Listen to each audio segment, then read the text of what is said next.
ఉంటాయి. మనల్ని ఎవరైనా పరుష పదాలతో ఏదైనా మాటలంటే అవి వస్తూ ఉంటాయి.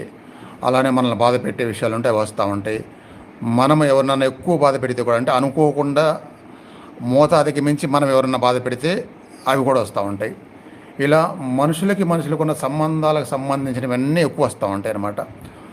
అందుకని ధ్యానంలో ఉన్నత స్థాయికి వెళ్ళదలుచుకున్న వాళ్ళు ఆ మనుషులతో ఉండే సంబంధాలని ఎంతవరకు అవసరమో అంతవరకే పెట్టుకోవాలి. రాను రాను రాను రాను రాను రాను ఇంకా ఆ మనుషుల మధ్య జరిగే సంఘటనలు మన మనసులో లేకుండే విధంగా ఉండాలి.